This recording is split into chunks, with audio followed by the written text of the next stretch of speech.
Welcome to BrotoGP. This is episode number 94. We are coming at you after the LeMans round, and I know it's been an extra week. You were expecting us last week. We honeypotted you just like some of the racers honeypotted us. That happened. Marquez won it again. Besides that, we're going to talk about the silly season, the good, the bad, and the very Jorge ugly. And then we might even actually talk about World Superbike quite a bit because there was finally two exciting races from them. But all right, let's get moving.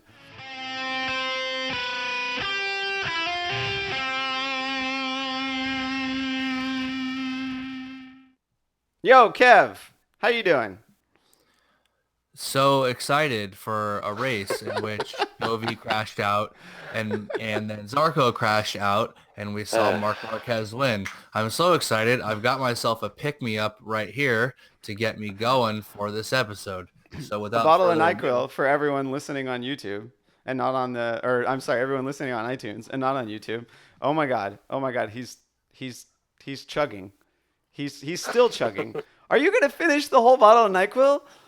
Have you done this before? Wow, Isn't it really bad for your liver? that's pretty disgusting. that race was really bad for my entertainment in the whole world and everything about it.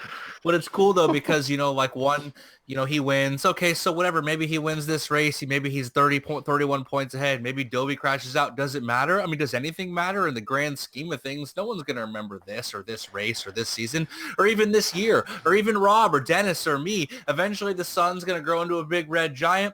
The Earth is going to get completely, engulfed by its core. Eventually, the universe fades out. All the stars, expansion go away. There's no twinkle in the sky. It's just big, dark blackness. And then eventually, the expansion accelerates so much that it tears apart every atom. And eventually, it's just a giant, cold, cold, cold death. And that's what that race was to me. So I'm going to go ahead and just have a little bit more of this NyQuil. Wow. Holy, Wow. holy, But he oh, he's like yeah. 2/3 of the way through the bottle of NyQuil. I can't even. I've never seen this side of you before, Kev. Like we've encountered slightly depressed Kev, but this is almost like nihilist Kev. What the Who hell? even Yeah, full cares? on. Who Full even on depressed cares? Kev. Right, exactly. You don't even know. I got a whole bottle of NyQuil and like 8 Arby's beef and cheddars. That's how I'm gonna do. That's my new life from now on. It's just NyQuil and Arby's 24/7. My Little little tidbit, brother I've worked at never Arby's I've for 4 never years. had anything at Arby's. No? You're missing out. That's for sure. I mean, if the last thing you thought you wanted was soggy, thinly sliced beef in a like B level, fast food restaurant, that's where you want to go. If you want cheese like sauce on your soggy roast beef, if you ever thought if you ever thought like, man, what I'm feeling right now, it's 2018, the health kick, I'm Dennis, I'm Muay Thaiing it up, and I'm slim and I'm trim, I got my new haircut, and you're thinking, what I need to do is take a step back to the 80s. I'm going to have my members only jacket. I'm going to have my cheese-like sauce on my nasty ass bun. That's where you want to go, bro. It's Arby's, not got even it. it's not Duly even noted. cheese like product. It's actually cheese like sauce. Like, when you fart, Dennis, but you blame it on Dante the dog, but then sometimes you rip it too hard and even your wife, like, you can't even, like, front on it, you know what I mean? Like, sorry, that was me. That's all your farts on Arby's, all of them. So nasty that your French bulldog can't take the fucking blame. It just sounds like you're projecting, man. It sounds like you're projecting. I mean, what are you going to do? In Marquez is my sickness like 2 nights ago, I made sure to finish off 2 inches of the bottom of an ice cream, and my farts ended up like that. And I don't know why I'm telling you. right. All right, so Okay, if you so haven't back to the noticed, race.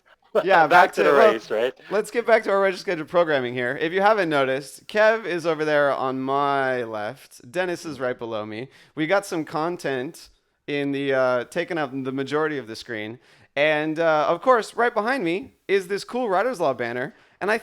think Riders Law now and Dennis has got the Riders Law shirt on. I think Always, Riders Law is always. going to want me to make these banners bigger on the YouTube video. But either way, Riders Law, they're Cool. your California motorcycle accident injury lawyers. If you ever need any legal help, please give them a call. It's Riders Law with a Z. One main thing that we keep forgetting to tell you Is is their if phone you number. call You always say give them a call, and you never leave their phone number. You're like, if you need their help, give them a call at riderslaw.com. Bitch, it's a click or a call. You got to choose one. Okay, wait. Should I go look up the phone number right now? It's probably No, like listen, man, 1-800 listen No, to Riders no, them. Law. they do not No? want us to give their phone number out live on YouTube. They do It's not it's want that. no, it's a 1-8 it's an 888 number. I feel like they do. Oh, No. okay. Look, man, it's, Either it's the way. whole like teach a man how to fish proverb, right? We don't want to go all the way. You got to teach him how to fish. Haven't you ever Go seen find like that shit on your Ortho own. Track, teach a man to fish and you leave for a day, or don't teach him to fish and feed yourself? Fishing's not that hard. He's a grown man. One tidbit aside from their phone number, which you're not going to get apparently, is if you call Riders Law, they are not going to charge you a cent. You pay absolutely nothing to Riders Law. They don't get paid unless they win your case for you. They are great lawyers. They get paid pretty freaking often. I would say every time I've talked to them about a case, which means they win for you and help you out as best they can. So yeah, give Riders Law a call. Bro, easy for sheezy. Yes, exactly. Any legal help, especially if you're in the state of California, especially if you got into a motorcycle accident. Say you got run over by... No, I'm not even going to go there. Not even going to go there. Give Riders Law a call. Help us out. Help them out. On to Riders Law Racing. Quick Little little known update fact, here. it was Riders Law inside that got Cal Crutchlow cleared to medically race. Oh boy. Oh boy. All right. Well, wait. Let's do a quick little video here of what happened to Cal then. I don't think Riders Law can be blamed for that one. But this terribly looking high side. Fuck. If you're at home and if you're in your car, we just literally posted the video. Cal just eats fucking shit, son. It was a nasty high side like you haven't seen in a while, and he's just on the track like, oh fuck. And they got this one guy in here with this dorky ass helmet they make those guys wear. It's pretty funny. And he just, I mean, I'm not even bashing on Cal on this one. That was fucked, and it looked like it hurt real bad. Dude is a warrior for attempting to race after that. Wasn't he in the hospital until the following morning? Do you want me to get on this now, Rob? Do you want me to get on this? This might hype me up, but do you want me to get on that, or are we going to talk about the race? Strike while it's on. Strike while it's No, on. no, yeah, jump on this. I want to see how the hype can mix with the preemptive NyQuil. Yeah, because I have like maybe 4 minutes in me, and then I'm out for a while. So Dennis is gonna have to carry this episode.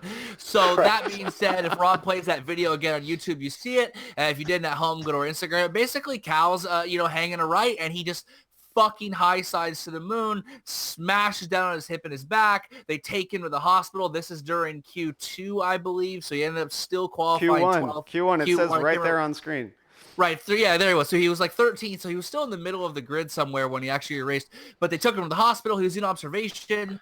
And then apparently he gets medically cleared. But he goes on to post on social media saying interview it up right now, but he has us blocked, that basically he didn't even know if he was going to race because he had blood in his lungs. Something was wrong with his heart. And he had suspected cracked pelvis. And they put this guy back out on the track. Look.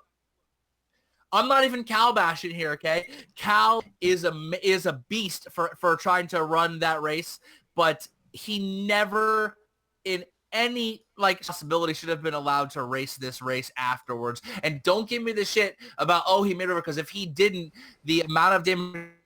You're telling me a guy said within 20, I had fluid in my lungs and I had a heart issue, okay? He had something wrong with his fucking heart. They weren't sure what it was, blood tests, and he had fluid in his lungs. I'm trying to pull up the image now because I actually have the quote here.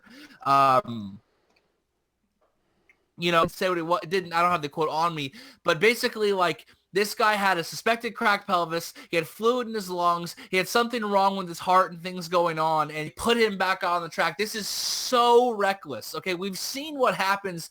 I mean, we've seen the realities of what can happen on track when someone is perfectly healthy and has a bad crash. This guy literally has some kind of concussion. He's not concussion, head trauma from hitting the ground as hard as he did. And it's not the big concussions. It's the repeated subconcussive things. We've seen this on football with CTE. We've seen all this stuff. And I know that this might be an unpopular opinion, but this is just one race, okay? The idea that they put this guy back out on track, 18 hours after this crash to run out there and run these speeds at this level is what. Dennis, stop texting shit. It's beeping in my ears. And it's fucking nuts. Right. Yeah, exactly. I know it's an unpopular opinion. We all should like worship him as a hero and stuff, but man, this was a risk that was not necessary in any stretch of the term. It stretch of the means to put him out there and have him do that. So I think this was a major, major fault. Not on Cal, because look, he wants to go out and race, but on his team and on Dorna.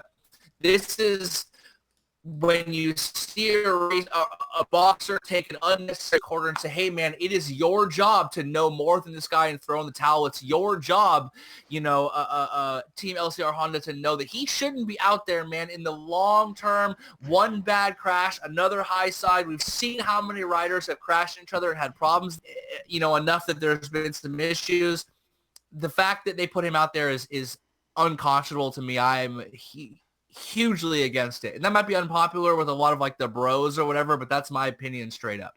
Yeah, I didn't hear anything about the heart condition until you just said it right there, and that's very shocking to me. I mean, Andrew Lee is going to race an FIM, is going to race at Suzuka. Hold on. You give me some time here. And and he had to go and get his heart cleared from a cardiologist to even get his FIM license. So obviously the FIM does look into this stuff, does make sure that riders are healthy. But I mean, I remember this year actually at the Paris-Roubaix, professional cycling race, a dude died during the race from like a heart attack, right? Professional cyclist, someone that like I couldn't imagine someone having a more healthy heart than a pro cyclist, even though a lot of people would argue that they're overstressed. But to do that, to do something in cycling. Yeah, right. Yeah, that problem might also exist in MotoGP, and Cal has a lot of cyclist friends. No, back on topic. But to hear potential heart condition, like, and to put him out there, like, he very well could have died in the race if they were if things were a little worse than they suspected, or if something just had gone wrong. Right. I mean, his exact quote that I had was, I had blood in my lungs, suspected broken pelvis, liver issue, and heart problems, and couldn't breathe. That's from Cal. That's a quote from Cal. Couldn't breathe, heart issues, liver. He had internal organ damage. Look, I'm not a doctor, okay? I didn't go to upstairs medical school like Dr. Nick Riviera. That NyQuil is kicking in, dog. That NyQuil is kicking in. Dr. Dick, wow. Dr. Dick. It's coming. Someone tag me Dr. Dick. I don't know. But it was way too short of a turnaround, okay? Way too short of a turnaround. We've seen this in the NBA recently with concussion protocol. They didn't let that one guy play Game 7. It's just too much for me. What can happen? The risk-reward ratio is way too off. And we've seen some weird stuff before where they pump these guys full of painkillers, send them out. In the end, what's great about racing is there's a million things that are great about it, but one of the drawbacks is, in the end of the day, what we love to watch is effectively a gigantic advertising tool. It only exists to sell things. So Cal Crutchlow, to an extent, is a commodity whose existence is designed to sell something. Sell viewership to MotoGP and BrotoGP, to sell subscriptions, to sell Gibby suitcases, to sell whatever it is, all their stuff, to sell castor oil. And there's a problem where you start thinking that money overtakes rationality, and you wonder what the problem is. We've seen this before where they pump them out. We've seen a couple of times the track doctor take a stone cold stance against them, who has the ultimate authority. So we do know that these guys aren't just taken. Like, the doctor says, oh, okay, you're fine, get out there, and we believe it, because there's been instances where other doctors tasked with the same exact job have said, no, bro is not okay. He cannot race. And the track doctors actually, per the rules, overrule the Clinica Mobile and MotoGP Dorna itself. They have the final say. That they put him out there with it's either that or he's lying and honeypotted us to make himself sound tougher than he is, which I was going to ask, yeah. But you know what? That's fucked if that's true. It's fucked that we have to actually think it. But if there's any modicum of exaggerating injuries to that level, that's ridiculous, bro. We don't need to, we all saw the high side. We know you're badass. Don't throw in the liver and heart issues. Because that doesn't make us think you're tough, at least in my opinion. It makes me think you're fucking stupid. Like, maybe you've they got were a kid maybe and a they were wife and shit. pre-existing, and no, I shouldn't Right, laugh blood about in the it. I lungs, shouldn't laugh about pre-existing. it. Yeah. Yeah, blood in the lungs. No, I mean, yeah, I draw Like, the line at. Go ahead. Go ahead. I draw the line I draw the line at you broke the collarbone the day before. Like I'm totally fine with that one because the chance of the person dying from re-crashing on their freshly plated collarbone are severely reduced than you having a heart attack on the fucking motorcycle. Or a lacerated liver or internal damage. Like, look, Liver's Jorge super broke important. You think? I mean, not to me. Not cool. Not to me. But to pro athletes, it's important. Oh man, no, we gotta segue off of this one here. So you brought up honeypotting, and I actually didn't even have this.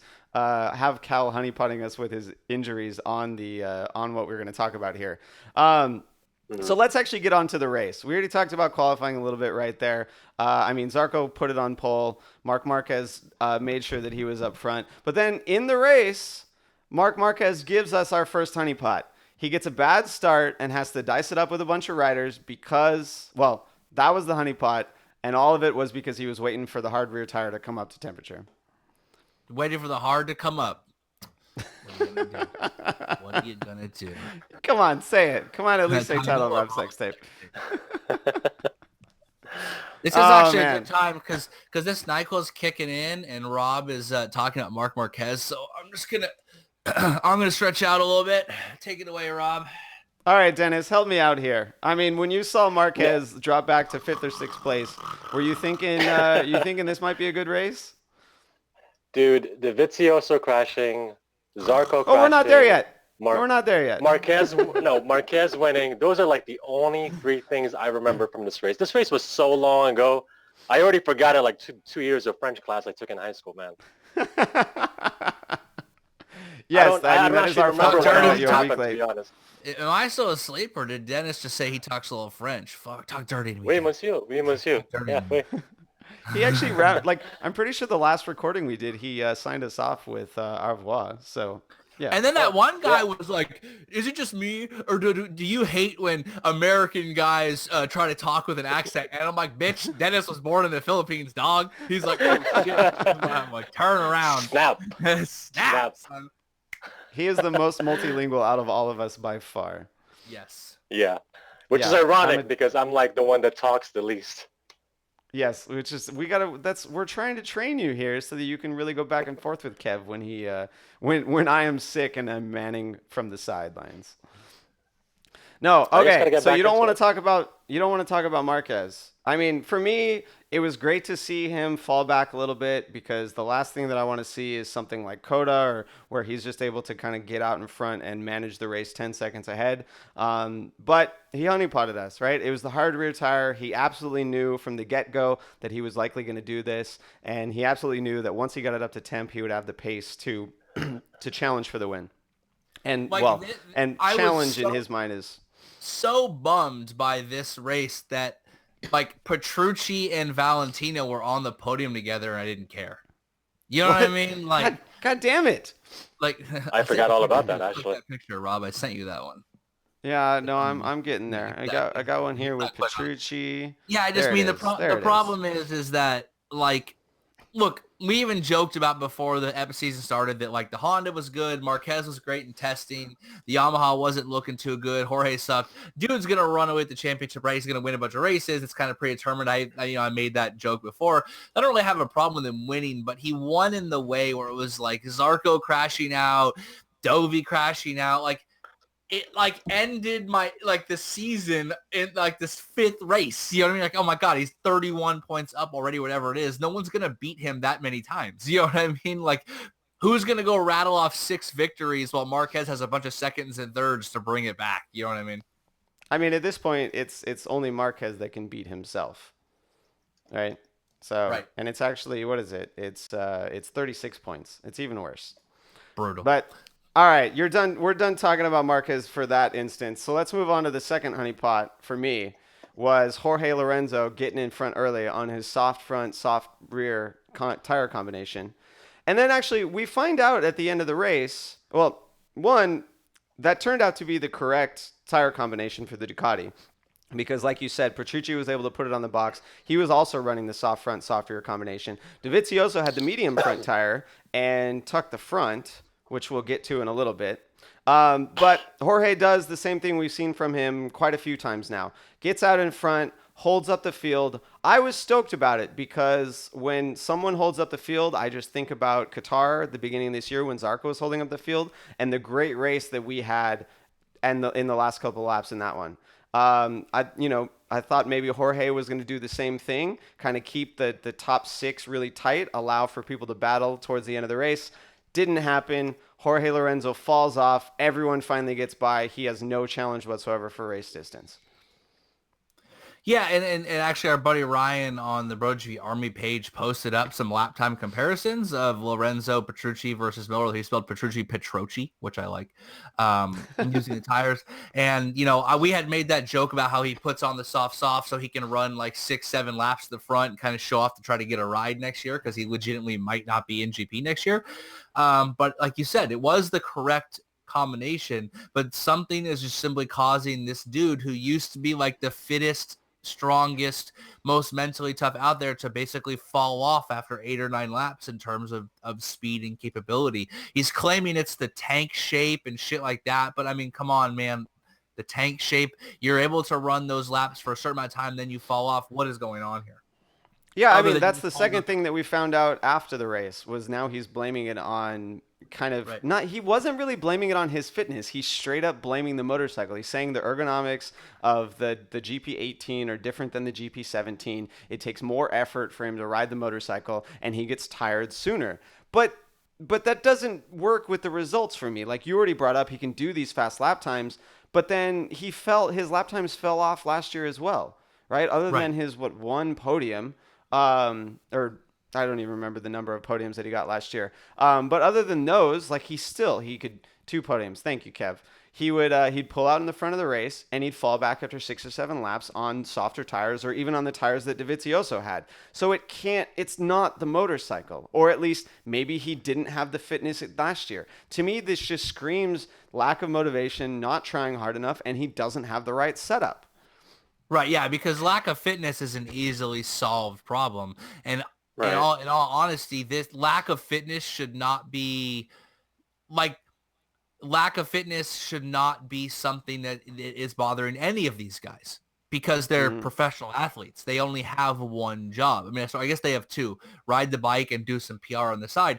But every single one of these guys' Instagrams is constantly full of them working out and lifting and cycling. I mean, Jorge loves to post pictures of him lifting his fucking mom weights. You know what I mean? There's like pink fucking weights and shit. Like, lift a little bit heavier weight, dog. Do a little more harder cross training. Get a personal trainer. Like, I'm just some dipshit like out in the internet world, and I have a guy who helps train me to increase my fitness and my ability to go longer based on some a couple bad tournament results that I had, and I'm just like an amateur guy. You're telling me Jorge can't afford to have a fucking personal trainer on retainer to help him get through this? That is literally a cottage industry of trainers who are designed to help get them past certain plateaus. If he's admitting that he gets too tired, well, they can't change much on the bike at that speed, but you can get in better shape.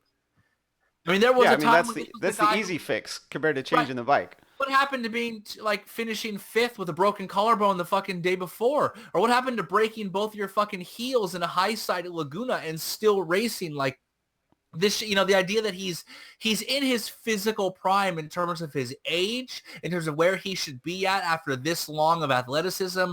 This guy is not broken down like Dani Pedrosa with a multitude of injuries. Like, I list a couple that he had, but he doesn't have a huge litany beyond that. This isn't a guy that's held together with nuts and bolts like some of the other riders do. I mean, you telling me how much more or less fit are you than Cal, who was riding around that shit and was able to finish the race? Scott Redding is out there pushing and riding and cycling as hard as he can. Everyone is. How are you not fit enough? Yeah, I have to agree. I refuse to think that anybody in GP right now that you could question their level of fitness. I mean, I just don't see that. And then while the GP 18 may be a different bike, I don't think that's the problem either. So I have to agree with Rob's assessment that it's probably like in between the ears. It's a motivation thing, you know. I mean, Rob, you know, Dennis does his Muay Thai stuff, and Rob climbs and races. You know, there's some times where the thing between your head can zap your fitness from just a motivation, Yeah. like literally when you're over it. You know what I mean? Like you Mhm. can literally be at a point where if you were, you know, he has a motivation that, you know, once he starts to fall back, it goes to the, oh man, I'm falling back again. Now my motivation is going to be to finish 6th.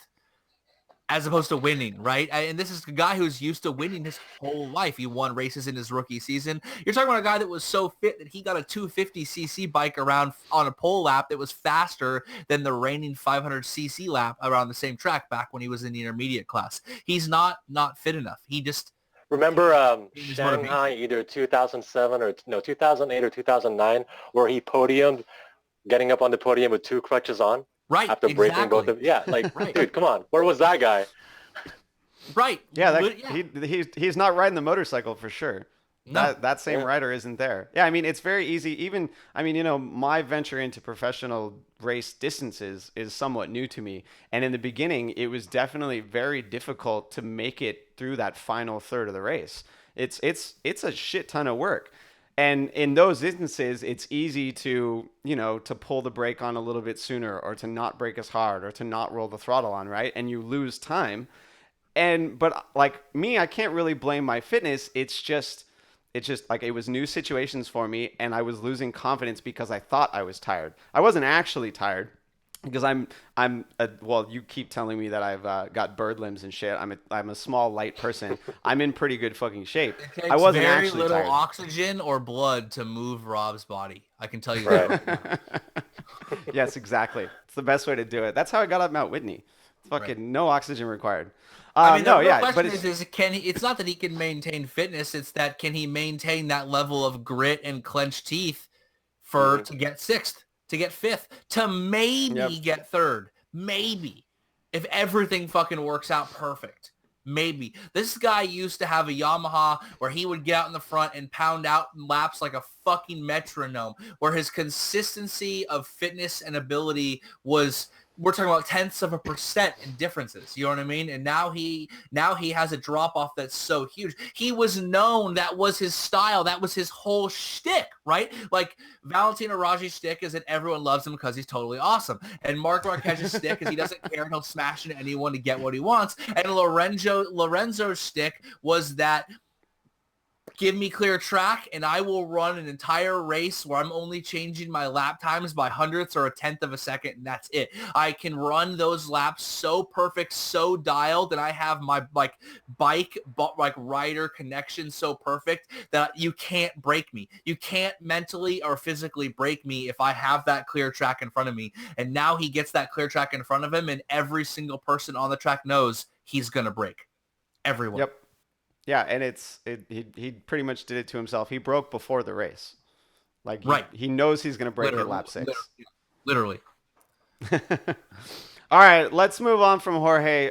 We got 2 crashes to talk about here. So my Ugh. third honeypotting point is that both Dovizioso and Johan Zarco are challenging Marc Marquez on pace, or what seems like it, for the first 6 laps of the race, and then they binned it. Honeypotted So to the max.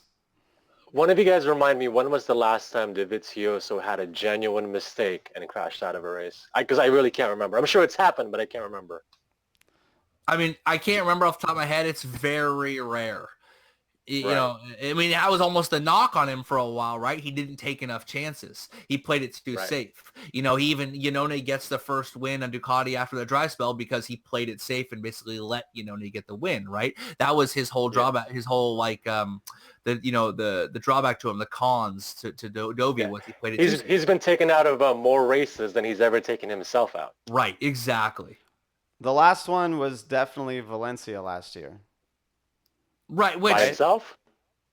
Yeah, he was trying to follow. Jorge got the map 8, decided to stay in front and go faster. Which was arguably map working. 8. and then Dovizioso just binned it behind him. Right, Yeah. and that, that one, he had such a small chance to win that race. You can give him that one. This is kind of a fucked mistake because we're only a few races in. He's got a tenuous hold on leading or being there. And to just make this kind of, oops, low-sided, you know what I mean? Lost the front, slipped out. Like he looked so like, what the fuck just happened on the feed, And that's kind of I think it was the first time in a long time I literally just screamed at the camera. You know what I mean? You know what I mean? God damn it, because that's here. I'll show the video now, and here we got Dovizioso going up the inside of Jorge in turn 2. He makes it through turn 3, gets over to now all the way to turn 6, and I mean, Dennis and I talked about this pretty much right after we both watched the race, right? And the point that I brought up was a lot of crashes, they just look like they're rookie mistakes. Like even my crashes personally, I always feel like I did or didn't do something that I know I shouldn't do, and that's why I crash. And Dovizioso, same thing here. He was wide. The bike bucked around a little bit. Yeah, he was definitely pulling away from Jorge. Therefore, his entry speed was a little bit faster. And yet he goes down and he looks surprised. Right? Like, to me, was it just red mist coming down and he thought that he was perfect, and he finally gets by Jorge after battling with him in the last race and being stuck behind him for 5 laps here. He finally gets by Jorge. He goes red mist and is like, fuck yeah, I did it. And then down he goes. Bam. And it goes like you said, Valencia with Jorge and map 8, it's Pang and all this shit. Like, the thorn in this dude's side is his teammate who, again, is only running these laps. Like, Dovi has to know that, fuck, you're holding me up for no reason because you are not going to maintain this pace, and everyone knows it. There's got to be a level of frustration that happens there, that it causes him to, like you said, red mist. I have to think Dovi doesn't seem like much of a red mist kind of guy, but he never really fought for wins day in and day out, and he never really was a title contender. I think that changes things quite a bit once you have that level of self-belief. I mean, he's been stuck behind Jorge for the past 2/3 of the races that he's been in, like the entirety of this race, and then the entirety of the previous race in which he never passed him. Right. Or he passed him for a little bit, and then they went down.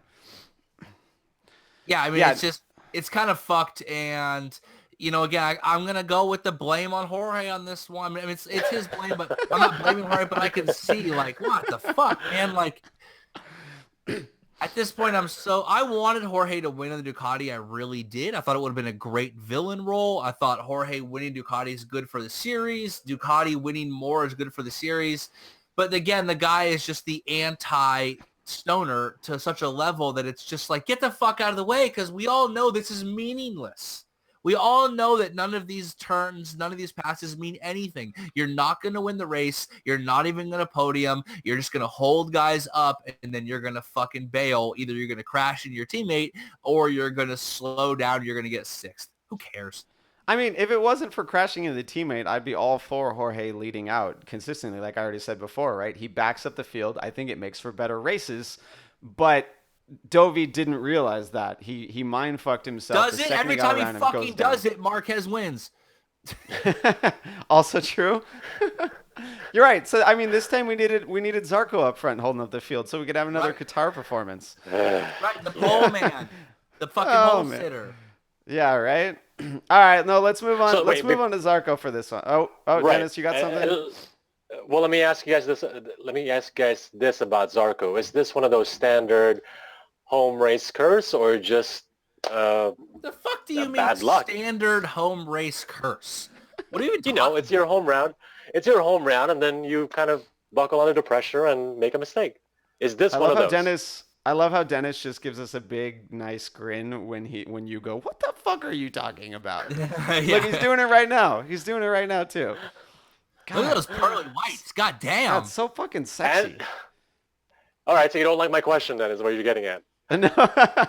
No, actually, I agree with you. I agree that pressure, he finally buckled under the pressure. It didn't. That was the one mistake all weekend. Like, his qualifying lap was amazing. He was making the M1 do things that it hasn't done for 2.5 years. And it looked like he was going to make it through. Like he made it through qualifying without buckling under the pressure. And then we get into the race, and everything seemed nice and steady. He was online all the time. He wasn't really getting hounded by Marquez behind, and wasn't really worried too much about Jorge in front. But then he has this mistake. Like Dovizioso was already out, like one competitor gone. Just chill out until you need to put it up at the front. Yeah, I mean, what I was trying to get at though is that if I was going to argue that this isn't the standard home round mistake, it's because it's Zarco. Like he's already proven that he's not a flash in the pan, hot-headed rookie who's only waiting for his home round to actually perform. Like we know he can race. So I kind of don't think this is that he buckled under pressure. But the home round thing, man, like they were trotting him out there after qualifying, the end of the night. They had him like doing a backflip for the fans. Bro, you can't do your race win celebration before the win. He did the backflip before the race? Like in his full clothes, like with the garage and stuff. I'll try to find some video to post on the internet. It was just like... Jinxed himself. It was way... They were putting too much on him by like trotting him out with the car, waving to the fans. It's his home race. The Le Mans crowd is rabid. It's dope. But at some point you got to like insulate a little bit and just focus on your thing. You know what I mean? Like the idea that they were having him do all this extra stuff because it was his home race. Man, he's the only French guy. I don't know. Go get Baz to wildcard. He can do all that shit. Yeah. Can 6'3" people do backflips in leathers? Yeah. Yeah, maybe. I haven't tried. You haven't tried? Get on that shit. But I'm also not 6'3". The fuck you talking? You ain't 6'3". Yeah, I mean, Zarco just added to the honeypotting there. I was expecting him to just be cool, calm, and collected, like he's shown us for the past season and a half in GP. And happiness is expectation meeting reality, and our expectations and reality were diametrically opposed. I mean, God. Two separate things, like, you know what I mean? Somewhere there's a quantum universe in which each of them don't crash out, and there was a dope race. The one we're in right now is not. The universe we're in, Carmel Espeleta snapped his fingers with the fucking Infinity Gauntlet, and bam, half of the front runners were out. All the non-Spanish title challengers just crashed. Exactly. Right. To be fair, it was a very crash-filled weekend. Everyone freaking crashed in the afternoon sessions in FP3 and in Q1, and a lot of people in Q2. Moto 2 had a litany of crashes throughout all their practice sessions. Moto 3, the greatest near crash ever. The greatest. That was caused by a crash, and then an amazing fucking supercross save over a freaking Moto 3 bike, which was insane. And what, Kev, someone find me footage of that one real fast. I got it. No, you guys keep talking. I have it. I got you. Like the track, I mean, Simon actually piped up and said the track was at 42 degrees Celsius, which was the hottest it had been all weekend for the GP race. Most of the riders were, it's like they were fooled by the track temperature or by the nice conditions. The breeze was cool. It didn't feel that hot, but the track was hot. And a lot of people ended up pushing the front tire. And just kind of a weird situation to be in where the riders' expectations for the amount of grip that is out there are not met with reality. So Dovizioso and Zarco both pushed the front tire. It was entirely their fault. I'm not going to blame conditions because they were both wide. They both ran in a little hot. And I mean, like, honestly, I've had this conversation with people training me and with other people. Like, when you're in hot and you're fucking wide, don't try and pull it back to the apex. Like, just stay wide and don't crash. Right. Right. Like, you blew the turn, you know, get back there. Jorge, you already did it. You know what I mean? Like, literally save. Don't try to, like, hold on for dear life. Zarco's is sort of beginning to remind me of, like, remember when Simoncelli was, like, he had led some races and he crashed out, or he'd gotten, like, second, and it was, like, going to happen. You know what I mean? Like, when is the win finally going to come, the breakthrough? Kind of like what happened in World Superbike this weekend as well. Most like at what point is the pressure maybe starting to get to him a little too much in the sense that, like, is it going to happen? I don't know, because, like, Dovi crashing out, Marquez starting from farther in the pack. This was a good shot. Your home round. You podium there last year. Like everything lined up for that maiden Zarco win. It was, this was supposed to be like the coronation because this guy's going to KTM next year. And let's be honest, he ain't winning shit on the KTM. This was his best chance to become a GP race winner. Because in the end, you might want to say you're factory rider and that's cool and all and a good title and your bank's good. But if you don't have that one trophy on your mantle with the win, you're not going to be whole and you're not going to be complete in the sense that you thought you would, especially when you were considered a title challenger. You know what I mean? There's plenty of guys out there that Scott Redding is a factory rider. And as we discussed in the previous Beneath the Rubber, it don't mean shit if you're not winning races. Right. He might have been a factory rider, but would he ever gain that elusive GP win? The answer would be no. There's a little bit of a Peter Cullen-esque tone to your voice there, actually. Who? Right. Peter Cullen? Oh, wait, maybe not Peter Cullen, but Optimus Prime's voice. Oh, no, I don't know who the actor is for that, but all right, Optimus Prime. That's all you should have said fucking Optimus Prime. God damn it. All right, what we're going to world do you live in, where you're going to give us the fucking voice actor, Hold on, Jeff. but not say Optimus Prime? I figured you would know already. I hope this YouTube video doesn't get cut because Biggie Smalls is on this clip here. Oh no, turn it off! Mute Turn it off! Quick, mute it. It's too late. Oh man, no, I was just showing the video of the amazing Moto 3 Supercross save, and and now we might get dinged on YouTube. Uh-oh. Son of a bitch. Nice. Yep, it's okay. I'll have to fix it in post. It's only like 20. It's not enough to get dinged on YouTube or on Instagram or on Facebook. So hopefully it's not enough on YouTube. Yeah, we'll see. They're kind of sticklers. Oh man. Fuckers. All right. What was our? Did I have another honey potty point? Oh, I did. Last one here. Last one. And this one, contrary to your point about expectations, this one, it is reality exceeding our expectations. Petrucci and Rossi were battling for the podium, but it was only second place because Marquez was ahead. Yes. I mean, yes, excuse me, like Valentino exceeding expectations is one thing. I actually am not surprised Petrucci he did well in practice. He did well in qualifying. The bike is going well. Petrucci getting a podium here and there I actually wouldn't have bet against Petrucci getting a podium right now, even if the others hadn't crashed out per se. Well, I could still see him being there and battling for a podium. Valentino was able to salvage something that, out of what, compared to what Maverick Vinales had, that's just like, basically a gift from God. You know what I mean? Like that he even got that podium is pretty ridiculous. Yeah, I mean, Petrucci, he didn't actually finish the race last year, but then followed it up with a podium in the following round.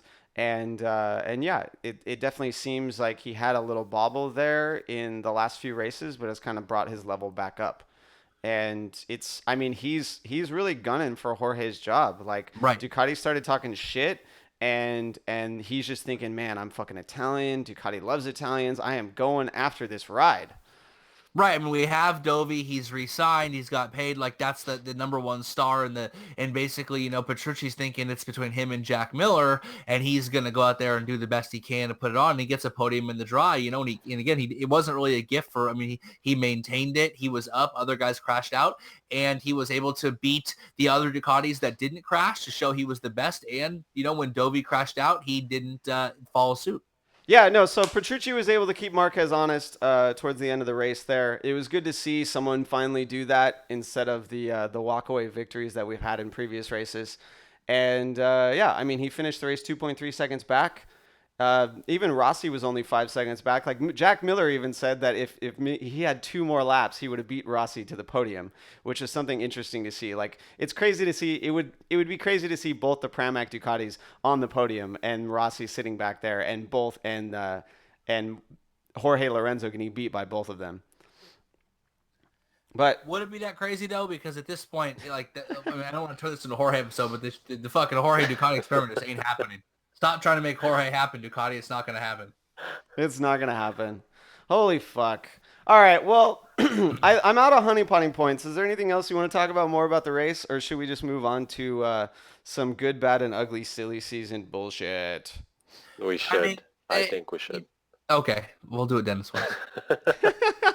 All right, Dennis. Dennis, take us out here on the good. What is your favorite thing about the silly season that popped out in the last 2 weeks? Well, I don't know if it's my favorite, but I certainly didn't see this coming. But Joan Mir being signed to Suzuki, like, whoa. Did not see that coming. Not entirely confirmed, but as Kev told you in our last Beneath the Rubber episode in his breaking news, is it Johan Mir or Johan Mir? Like, we got too many fucking J's in the paddock, and I don't know which way to pronounce them. Tell us, Dennis. I'm just gonna stick with Johan Mir. Yeah. Because it's Jonas Folger, but Johan Zarco. Right. And now we're going with Isn't Joan. Isn't he a Spaniard? Yes, he is. Yeah. Okay. So I'm going to stick with Johan, like Jorge, you know? Right. Joan Mir. All right. Excellent surrealist artist. All right. Someone please let us know in the comments or on social media how the fuck we should pronounce it, because all the announcers are doing it differently. And, I mean, we're not going to take Simon's word for it. But yeah. All right. So Johan Mir, very likely moving up to Suzuki MotoGP. He's explicitly said that he doesn't want to hang out in Moto2 for very long. He just podiumed at the Le Mans round finally, even though he kind of should have had one previously at Coda as well. And yeah, I mean, I like to see new talent coming in, but obviously new talent coming in is making it really rough on existing talent. Correct. Are we talking about Iannone or Jorge? Or Dani Pedrosa even. But, I mean, Pedrosa's settled, right? Or is he not settled yet? He is not. That Repsol seat has not been signed. If Johan Zarco or Johan Zarco Steve believed, he was offered that ride, which means it's still theoretically up for grabs. But really, the likelihood of Pedrosa not retaining that, I mean, come on, guys. Whoa, you actually think Pedrosa is going to keep the ride, huh? It's hard for me to think that he won't. It's hard for me that at this point that he's not going to see the end of his career with Repsol, vice versa. Unless this is the end of his career. Exactly. That's true. Touche, yeah. I mean, there's something to be said about just calling it quits as opposed to not being given a chance like we might see with Jorge. Mir's a good signing, I think. We're definitely at the point right now where there's less quality rides and there are talent on the grid. I'm not interested in losing Iannone just because he's hilarious as like a character, but he is a race winner. He did get a hell of a lot out of that Ducati. He does have multiple podiums now this year on the Suzuki. I worry that Suzuki is going to make the mistake of having two young riders.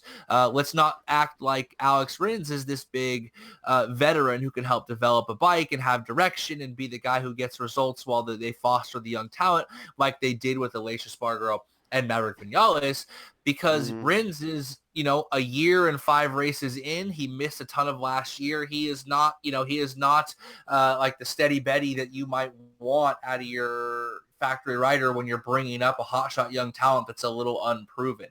So I worry about Suzuki kind of losing their way.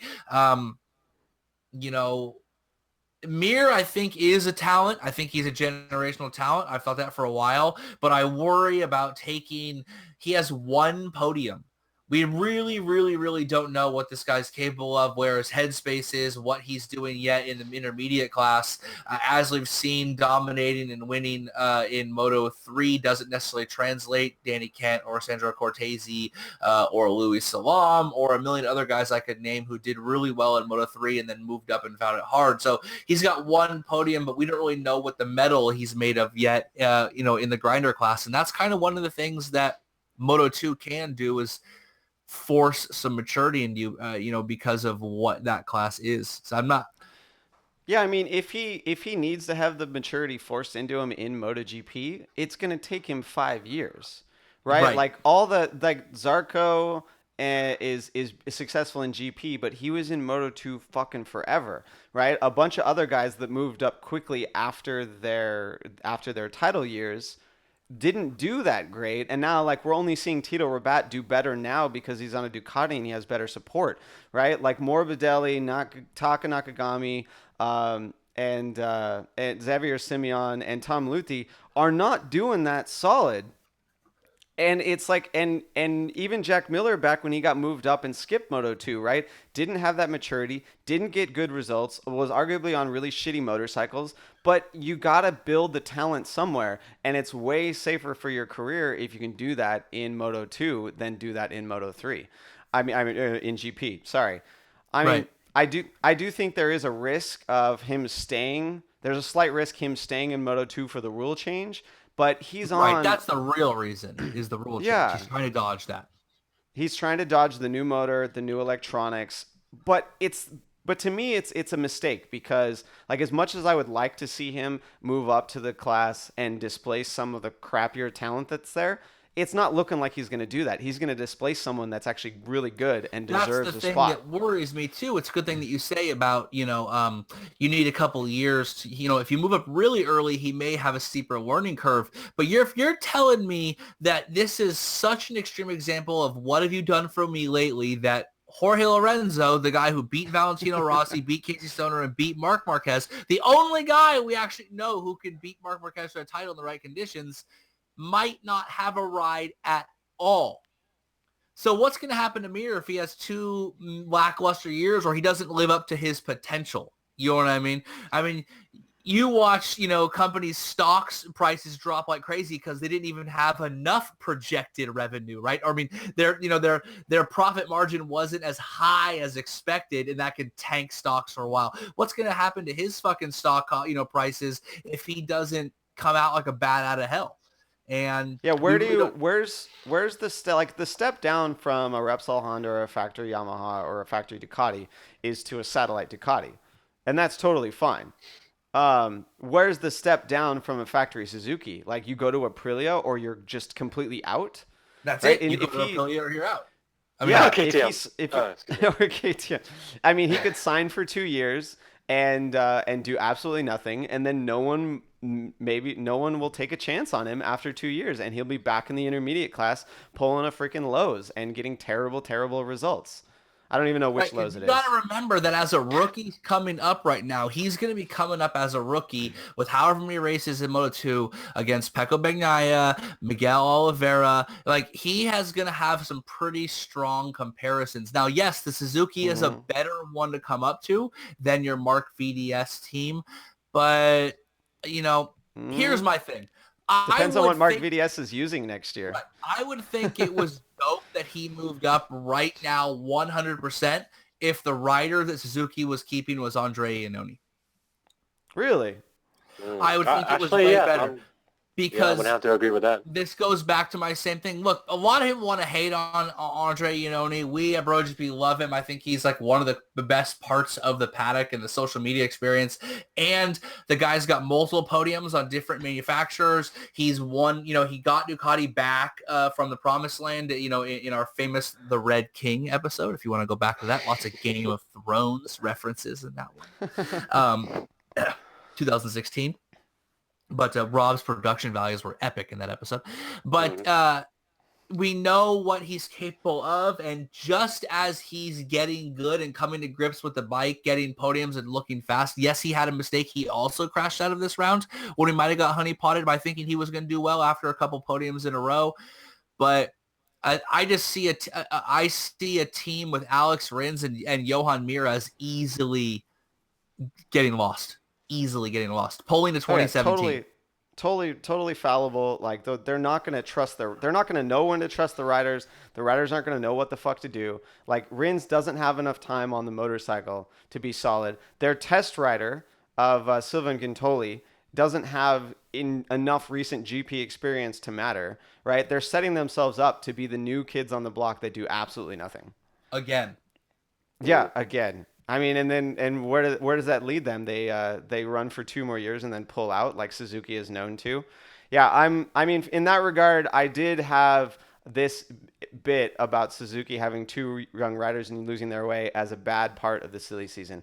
Like, I'd love to see Mir move up, but I don't want to see him on that factory team just because of what he's going to be a part of in ruining Suzuki. I mean, they're still somewhat on an upward trend. Yeah, they're crashing a bit right now, but the bike seems solid aside from that. If fucking Rins and Iannone could finish races, they'd have another podium in there, or they'd at least have a bunch of top fives. I mean, they got 3 podiums this year. There's only been 5 races. Yeah, exactly. They're doing pretty solid. So they're there. I mean, yeah, and Iannone losing his ride is on the bad for me as well. He may be in the running for a Repsol seat, but of course, also we've heard rumor that he, yeah, including some very cryptic Instagram comments on Marquez's pages. What did he say? Like, I had to Google translate it, but he said something like, "We will be good teammates." Yeah, to Marquez. We'll make good teammate, right? Yeah. Yeah, I'm like, wait, what are you? Is that what you really meant to say? Yeah, I'm fine with that one, but of course that means Dani Pedrosa is retiring. Right, and then another thing, and the Mir thing is just, I mean, I hate to sound so anti-Spanish, but I'm going to sound super anti-Spanish right now.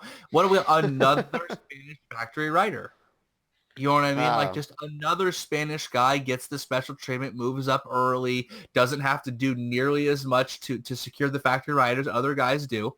I mean, Joan Zarco had to win multiple world championships, and Suzuki still bounced him. Right. Yeah, right. You know Maybe what I mean? Probably incorrectly as well. Probably. No, we don't know how good the bikes are, Probably. Probably. I mean, I'm not sticking my neck out. That Alex Rins would be doing as good as Johan Zarco is on the Tech 3 Yamaha? I'm saying there's a chance. So you're saying there's a chance.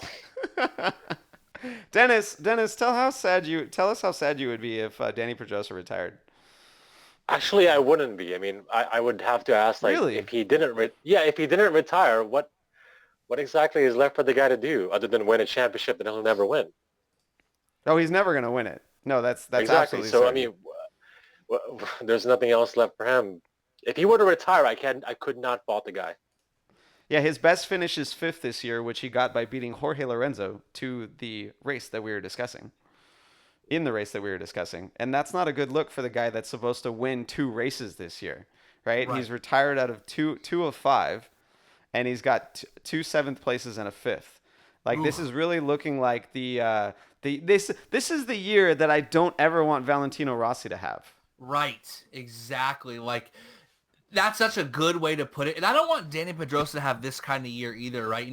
He's won a race. He can sort of like hold that I've won a race every year of my GP career all the way back to 1. You know what I mean? Like, he can go back so far. Every year since 2006, he's won a race, his rookie year, all that, no matter what the rule changes, tire changes, and all that. But this is looking like, we talked about how he peaked and was on the downslope of his career, and it was like a slow, steady decline. But the longer that fucking snowball goes, the more it picks up and the faster it starts going. You know what I mean? You hit one domino that's a teeny tiny little domino, and it hits a little bit bigger of a domino and a little bit bigger domino. Suddenly you're knocking over like a 6-foot tall domino with all the force in the world. This could be the year where we go, oh damn, he should have called it quits 1 year earlier. Yeah, I mean, and if he re-signs to Repsol Honda, how is he not going to have that year next year or the year after? Right? It's like with Rossi, he's, we can kind of blame it on Yamaha. He is looking a little tired, but he still claims he has the motivation. And I think that year will probably happen to him in 2020, right? The final year of his contract, and he won't want to re-sign. But with Dani Pedrosa, it's all but guaranteed to happen next year, or it is already this year. If Dani doesn't get that one win, like, it's not a good look for him, and he'll feel down. Like, what I really want him to do is announce his retirement before Repsol announces they've signed someone else, obviously, and then go out and win another fucking race and go out on top, or as on top as he can be for the guy that'll never win a championship. Right. Oh, yeah, I mean, more sadness. I've been a fan of Dani for a while. Hold on, let me have a little more NyQuil. That'll keep me nice and fucking. The bottle is almost gone. This is such a good look for you, Kev. Right. Yeah, I would. I have two factors on this. It would kind of suck to see Danny retire. He's been such a mainstay. He's been fast for so long. I kind of like being like, because like every year since like 2008, you've heard like, Danny should fucking leave and retire. He's never going to do shit. And then he'll like win 3 races, right? Or he'll win 7 races, or he'll win 2 races. So it was always kind of fun to say like, Danny, he's just going to win like 2 races this year. Like you like fucking with the haters, you know what I mean? Like, it was always a good thing to do. And Danny was a good one because he did kind of invoke like some pretty vitriol because people couldn't forget what happened 15 years ago. You like your safe bets that get haters going. Yes, I do. Yes, I do. You know, because it is a safe bet. But at the same time, there has been kind of a stranglehold on this Repsol ride. There's been a stranglehold at the top of the series, you know, with K-Stoner left, but we've effectively seen Pedrosa, Dani, and Jorge kind of stranglehold some of the most important factory seats for the last 8-9 years. And that's getting a little old in a lot of fans' eyes. Valentino's is kind of a different story because it's actually been so long since 2000. He's still able to snag some podiums somehow. But, you know, so it's kind of a funny story. And Valentino, like, what's happening with the VR46 Academy and the, like, Italian takeover of Moto2. I mean, there hasn't been a Spanish winner in Moto2 this year. Yeah, no, that's been nuts. You know what I mean? Like, that's kind of nuts. So there's the story there, and Valentino can kind of ride off in the sunset and like foster his talent. You know what I mean? Become the mentor, you know, all that stuff. But for Pedrosa, it's like there's nothing after this. And I don't want to just watch him fade into oblivion and then disappear into like nothingness. Like, just announce your retirement, go win your race at Sepang or at Motegi or wherever you're going to win it. And it'll all be dope. And I'll remember you as like, you called it quits at the right time. Yeah, that'll be perfect. It just somehow Repsol is going to have to hold out and not announce a signing and can let Danny retire gracefully. Like, we're going to be waiting for silly season for a long time because of that. Because there's no way he's going to announce his retirement in the next 2 rounds. It'd be like after the summer break or something. But right. Dennis, I want one final point on Dani Pedrosa. Did you ever think that him and Alberto Puig would be back together at Repsol Honda and he would retire right then? No, actually, I thought that Puig was out indefinitely. Yeah, right. Yeah, Puig comes back and he's back for 1 year, and now like Puig was the guy that brought Dani Pedrosa in, like essentially saw all that talent, made sure that he had the best of everything. Like, arguably, Puig is the reason why Nicky Hayden was pushed out of Repsol Honda, and yet here it is. Here's what we might be facing. Like, we haven't really also the guy who helped foster a shitload of other talent. Casey Stoner, Tony. So much. The amount of race winners that guy helped foster is ridiculous. His eye for talent is crazy. So to that point, I'm almost kind of like, man, if Danny is going to retire, they got the best guy to know who the next guy is, or to pull it in, or to decide from that paddock who is the best fit, because he has the best eye for talent of any on that team. And we sure hell know it's not Paul Denning with an eye for talent. You know what I mean? So, I don't even know what that guy's said, doing it's anymore. it's very unlikely that it's going to be Iannone. Yeah, you think so? What, would you rather take Johnny Ray on the Repsol Honda then? No, just you know, to kind of piggyback off of Kev's point there, there's no way Puig is going to look at Iannone as a viable replacement for Pedrosa. A short-term viable replacement. You know, they have their golden boy. They have the number 1 guy. Why not, you know, like I said before, like, so, like, Marquez he gets some shit and gets some crap from a lot of fans about being like too corporate, too manufactured. Put the most non-corporate, non-manufactured guy on there, and then put him next to fucking Marc Marquez in all the photos, and just by association, Marc will be cooler in a lot of dudes' eyes. You know what I mean? Like, just all you need is a couple black and white George Michael pics with Marquez, and suddenly, like, I mean, he'll be his father figure. That'd be Put your perfect. tiny hand in mine. But that's why it's not going to work, because there's no way HRC is going to allow. Yeah, his what? Anything he has in mind. I'm just singing the random lyrics to Father Figure now. All right, let's move on to the ugly side of silly season. Sorry, I got to clear out for this one. All right, here it comes. The ugly side. Everything with Jorge Lorenzo and Ducati. I mean, This is I amazing. feel like I feel like Ducati after the last round or even the one before that, I feel like Ducati gave Dovizioso the green light to start talking shit about Jorge Lorenzo so that Jorge doesn't want to re-sign with them. Like so he doesn't even ask. Mm. Because it's like we Here's saw what it. happened, Rob. Let Yeah. me break it down for you. So Jorge and Gigi D'Alenia go way back, right? Here's what way happened. back. Jorge, he's like in his late 20s, early 30s. He's got this girl he's been with for a while, Yamaha.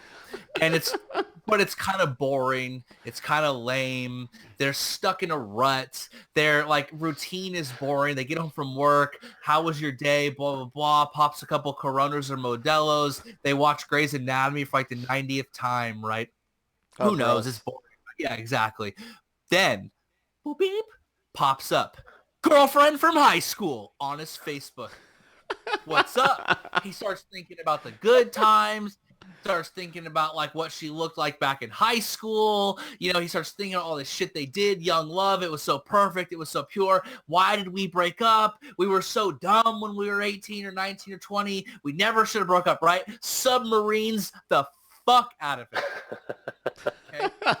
Problem is the girl he was with was actually fucking dope. They were just in a little bit of a rut, right? They'd been together for long enough. They got into a routine. They needed to bust out of it, make some changes, do some stuff, make it a V4 instead of an inline 4. Let's throw it around. Let's spice it up because this is the real thing. Valentino knows. Luckily, Valentino got back together with his wife after getting honeypotted. But you can't get tricked by the high school girlfriend because the chick was batshit crazy, and you actually didn't like her, and you broke up for a reason. You and the brow parted ways. You got to leave that shit in the past, son. No good's gonna come from the submarining. He was on his phone. He downloaded Tinder. He probably hid it in some little mailbox or some little spot on his phone so the fucking Yamaha didn't see it. And he's swiping and swiping, and then boom, there she is. Pearly whites, blue trim, just looking so good, so fucking Amazing amazing unibrow. Amazing brow, exactly. And he was like, oh, fuck. So he swipes. And then she swipes back. And then what's been done is done. And they try to reconnect. And it was basically the worst thing ever. And now it's shit talking. There's posts on Facebook. Basically, she posted not in a relationship or single, ready to mingle. There was her and her girls with their dresses going to the club. He's at home. Suddenly, he's posting pictures of him in the gym again, acting like he's swole, but he's got a little chub in his gut because he does. Look at the most recent picture of him leaning against a fence. Bro's got a little guttage going on. And he's trying to act like he's dope. He puts his backwards hat back on like anyone still thinks that's cool. It's just not good. It's never good. Don't get back together with your high school girlfriend, guys. It's never going to work out. It's not good. Don't do it. Don't do it. Life advice. I hate how much that analogy makes sense. I hate it. Because I can't argue with it. As crazy as it sounds, it's pretty much the definition of a failed millennial relationship. Correct. It's perfect. And what's going to happen now? He's probably going to be out of a job and move back in with his mom. He's the most millennial. He's super awkward. He can't keep his job. He's moving back in. He can't let go of the his past. hair red. Blaming everyone but him. He shops at Hot Topic. He writes his own autobiography at 30. Like anyone gives a fuck. Like, goddamn. Yeah, there was. Yeah, everybody knows you don't write an released this week, too. autobiography until you're 35 years old. Right. Yeah, And it says that to Valentino, Johnny dude. Ray too. Yeah, or Valentino. Is he? He's gonna have 4 autobiographies. I mean, isn't this like Jorge's second one? Doesn't he already have one before this? He's the man. Something Yeah, like exactly. Yeah. God damn it. No, I mean, so there's there's quite a bit of talk. The rumors are whether or not Jorge's gonna go to a satellite team. If he, because if he gets kicked off the Ducati and if Suzuki signs Mir, there is no good spot for him to go to. He'd have to sign to one of the Mark VDS spots and hope that Mark VDS gets Yamahas for next year, which would be a good look for Morbidelli. I mean, everyone else he could go take Xavier Simeon's ride on a satellite Ducati, but Ducati's probably gonna not care. I guess it doesn't. If he brings a He bunch of doesn't money want to to the go ride team, another Ducati. I mean, he's going to ride the same bike he doesn't want to be on. You know, the funny thing, because it sounds like they were somewhat ready to re-sign him, for a lower amount, and he didn't want the lower amount. You know what I mean? This is like sweet justice, right? Yamaha tells Valentino he's got to take a pay cut because of the economy, and then they offer Lorenzo more money, right? So Valentino bounces. It's the same fucking thing. They give Dovizioso a fatty raise and then tell Jorge, like, you got to take a pay cut. And he's like, you just gave that guy a raise. Like, I'm not, like, giving him my money. And then his pride says, like, I'm going to tell them I want more. And meanwhile, that Suzuki is fucking vanishing faster than Marty McFly after making out with his mom. Oh, I love it. Oh, perfect. Good one, Kev. Yeah, how are you doing that with all that NyQuil? Fucking A. See how red I am? Holy fuck. Can't believe you're still going. No, yeah, it's not a good look for Jorge. I have no idea where he's going to end up. I mean, there's even some talk about Biaggi, dude. Yeah, retire and then go to World Superbike? Or retire for 1 year and come back? Biaggi was blackballed from the paddock and then couldn't make his World Superbike ride work fast enough or to work well enough and had to take a year off. I would not be surprised in the least bit if this dude takes a year off. And let me break BrotoGP character for a minute, because there's nothing more fun than bagging on this dude. But it was fun because he was winning races, so it was cool to hate him. But I feel like we're kicking this dog when he's down. He's still a 5-time world champion. He's still a 3-time champion. I say this every episode. He beat Valentino, he beat Casey Stoner, and he beat Marc Marquez. Three of the greatest Third time this episode. Right, third time this episode alone. This guy has won so many races. The things he's done are legendary. Dennis said it earlier, on the podium with crutches. Valentino did that, and everyone acted like it was the greatest thing in the world, like Jorge hadn't done it years before. Breaks his fucking collarbone, has it plated, flies back, and gets 5th in that race in one of the gutsiest performances you've ever seen. The fact that one bad season can utterly derail this guy's career. And this is way different than Stoner calling it quits, because Stoner still had the skill. He just didn't have the desire anymore, right? Yeah. He just didn't want to do it. So it was the right time. The idea that Lorenzo could be out of a ride because of one bad year is pretty wild if you think about the number of people that have had something similar happen and are still in the paddock, or that Valentino did literally the exact same thing and went straight back to a factory ride and won a race that first year. I mean, that's the thing, though. Comparing to Valentino, he's lacking that charisma and that marketability that Yamaha wanted. Right? I question whether or not Yamaha is pushing for Mark VDS to get those satellite M1s and then put Jorge on it. Right? It's the best possible thing for Jorge's career in my mind, because he would be riding what is effectively a 2016 M1 again. And I mean, in my opinion, if Jorge and Rossi were on the same team on factory M1s this year, Jorge would be beating Rossi. He'd have fewer issues with the current Yamaha than both Rossi and Maverick are, because we've heard that Joan Zarco is tailored his riding style more like Jorge, and Zarco's doing amazing things in the bike. Dennis, what you were going to say something there. No, I was actually going to throw out a hypothetical question for you guys. Let's you guys pretend you're Yamaha. Let's jump into it. Pretend I'm Yamaha. Yeah. So hold on. Pretend you're Yamaha. My upper lip is as stiff as possible. I'm Lynn Jarvis. I smile. Right. And let's just say you have another ride, whether Rossi's no longer has it, or maybe you're going to run a third factory M1. So actually, never mind. Let's say you could choose between Vinales and Lorenzo. And we all know that Yamaha looked at Vinales as kind of like the future for their program. But if you now have a choice, you're Yamaha, to choose between Lorenzo and Vinales, who would you choose to put on that M1? Neither guy has proven they can adapt to poor situations right now. Yeah, except we know what Lorenzo can do on the M1. Yes, but we know what he could do on the M1 years ago. You know what else Maverick Vinales could do on an M1 that he liked? Win 3 of 5 races. Yeah. Then give him an M1 he doesn't like, and he can't do shit. We don't know. Lorenzo won 3 titles on that M1. Right, but we don't know if he's given it. We already know what Lorenzo will do if given a bike he doesn't like. We're watching. That's a little bit extreme because it's. I mean, I wouldn't call a bad Ducati equivalent to a bad Yamaha. How is it a bad Ducati?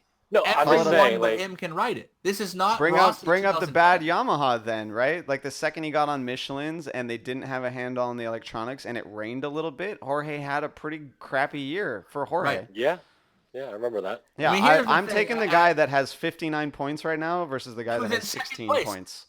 Yeah. Here's my thing. Remy posted on the Facebook group that Jorge Lorenzo has broken the 2 cardinal rules of motorcycle racing as a rider. Be cool.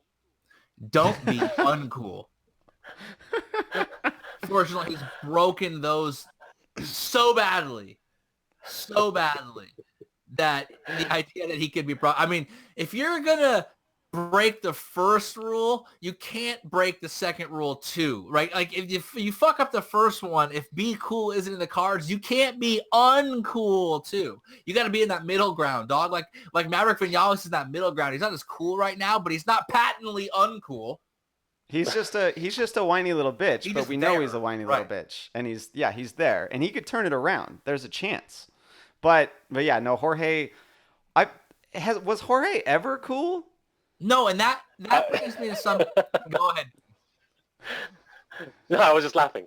Okay, I mean that brings me to something that I hate to say, but like he really is uncool, and I actually kind of feel bad for the guy. Okay, like we make jokes, we rip on him, stuff like that, but that's all based on the fact that he's this race winner, he's a champion, blah, blah, it doesn't matter. But the reality is this guy seems to have such little sway with the paddock, such little respect, like as who he is and what he's accomplished by the rest of the paddock, that people like Suzuki are willing to take some unproven guy who's got 1 podium in Moto 2 versus someone who's got 3 world titles. That 1 year of bad results has negated everything he's accomplished to such a degree. He's that uncool. He's that much of a fucking dork. People dislike him that much. Like that actually kind of sucks. Like if I actually knew Jorge as a person, I feel like I would just feel bad for him. Because like you could be rich, you could be famous, you can win races, but like if people just straight don't like you, that sucks. Yeah. I mean, I feel like we're adding to it a little bit, but Rob doesn't have any world championships, and I guarantee you right now more people like Rob as a person than Jorge Lorenzo. It's the hair. That's great. So Rob, people will choose you over 2 personalities, Simon Crafar and Jorge Lorenzo. You're moving on up, bro. Yes. Moving on up. Sweet. God damn. My life is complete now. Exactly. And I do want to say, I feel like we need to move on from Jorge because we need to save some material for the next Beneath the Rubber episode. Yeah, exactly. They're not even beneath the rubber. That's just straight the next episode of BrotoGP's Where Are They Now? We'll be like looking around. It'll be like me and Rob in overcoats deep in like the fucking Louisiana bayou looking for some like shack. Have you ever guys seen Jorge Lorenzo? Oh, you mean Old George? We haven't seen Old George in a hootenanny, and we'll find him in some like fucking swamp in like one of those cabins that's in the swamp up the lifters, and he's gonna be racing around his hydroplane with his big ass beard and his weird ass stash, like hunting for catfish with his finger, like when he just sticks his finger in the mud because he's still the Black Mamba, so he'll still be doing it, and then he'll be like right into the mud, and like fucking fish will bite it, and you'll pull it out, and we'll just be looking at him like we'll be looking at that, and then we'll turn and look at the camera and be like, what in the fuck is going on right now? And he's gonna tell us about how much happier he is because now that he's out in the bio, he's really taking some time to work on his music, and then we'll be like, what the fuck is he talking about? And he'll have his Casio keyboard, and he'd be like, and he'd be like showing us his music and shit, and there's probably like 9 skin coats in his closet from like the fucking people that he's killed because he's a fucking weirdo.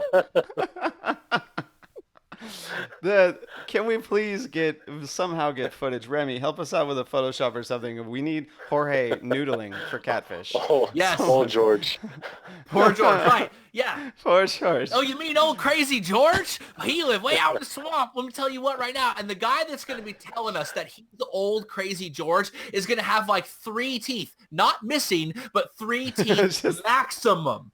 And he's got a banjo, and that banjo doesn't have 4 strings. It only has 3 strings too. And he's just plucking away in his rocking chair, right? And it'll probably be in like the Joan Mir, Suzuki World Championship 2019 shirt that they gave away because he didn't win it because he was a total bust. It's under his fucking torn up, and he's sitting there rocking. And in the background is like old tapes of fucking Nick Harris just talking, just babbling like on AM radio. And he's who says, "Oh, you mean Crazy George out in the bayou."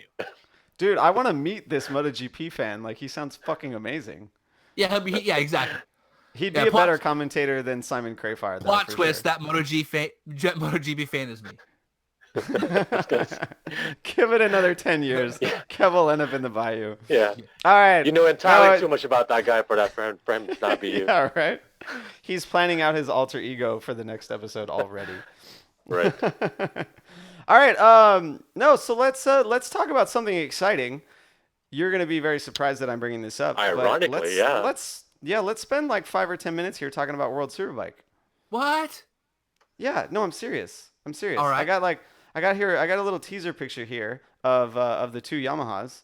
So of the three title races, the 2 World Superbike races and the World Supersport race, at the Donington British round, there was no freaking British winner. There was no Isle of Man winner. There was no Scottish winner.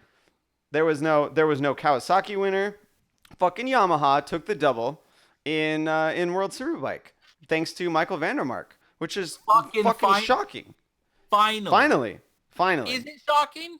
It shouldn't yes. be. Vandermark Absolutely should have shocking. 4 wins already. That Yamaha just sucks so hard for so long, despite being factory Yamaha racing. To see him win and to see him win, to see him win dominantly and so clear, concise, and dominant was great because he really this series needed this shot in the arm as bad as possible because it was. I mean, World Superbike has full-blown AIDS. Not HIV. Not living with the cocktail. We're talking about like 1987 full-blown AIDS. No one even knows what it has. It's just not good. World Superbike is the worst series by far. One of the people on the Instagram where I posted what they want to talk about said, "What about the fucking piss poor attendance?" I've dazzled Rob and Dennis with this stat before, is that World Endurance routinely pulls higher ratings than World Superbike. No one gives a fuck about World Superbike. Hopefully until now. Yeah, so this should inject a little bit more fan base back into World Superbike because we finally had a race or a weekend where Kawasaki did not win.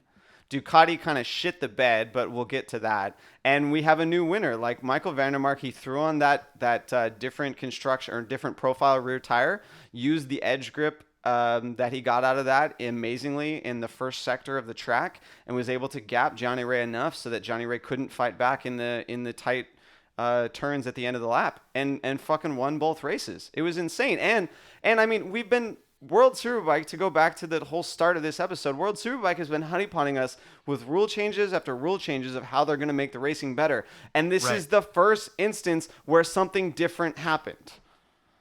Finally. Right. It finally happened. This wasn't like the one-off where Nicky Hayden won his one race. You know what I mean? Like in the rain, it's a pack. This is like he won 2 races in the dry, like with emphasis on that win. There was clear reasons why he was able to get the win. I'm much more excited to see a Yamaha, another manufacturer, and another rider, a non-British rider, the first Dutch rider to ever win a race in World Superbike. Yeah, and he managed to do the double along with his first race. I wonder, actually, I didn't even see a stat if that's an uncommon occurrence for the rider to get their first win and do the double in that same weekend. Well, I want to say that Melandri, in his first year in World Superbikes, did the double at Donington as well. But I'm not sure if that was his first win. Yeah. I just don't know if that was his first one. Yeah. Yeah. I mean, what I else could was see also that. speaking of new riders and also speaking of throwing Dennis under the bus in 5, 4, 3, 2, 1. Notice who actually was the best finishing Cowie in the second race. Say his name, Uh, Dennis. Say Say it. his name. Come on, Say it. Dennis. I actually don't know who. Say it, Rob. Top Rack Razgatlioglu. Yes. No, that's not how you say it, Yes. bro. No, there is. Why do we even So the have you on the announcers, show, Dennis? the announcers keep saying Razgati Oglu, but there's another Yeah. fucking L in there before that I, and I'm gonna go with Razgatlioglu. Yeah, it's hard to get it out, but the announcers just keep calling him Top Rack, which we've spoke about before. But yeah, so the independent Kawasaki actually finished second in the second race and straight up beat Johnny Ray. Like, I'm not surprised that Tom Sykes was way further back. He never does well in the second races. He gets screwed over by the grid reshuffle, never can fight back through. It seems like his Sunday game is just completely off. He's never going to win another championship. He'll probably move to a different team. And but Ray didn't have anything for either of those two riders, for Top Rack or Vandermark. But Tom Rack I who? heard something about I heard something about Raya having arm pump in race 2. Yeah, that's what he says. We got to give him shit for that, right? Just like we gave I Jorge give shit. every rider on the grid shit for arm pump.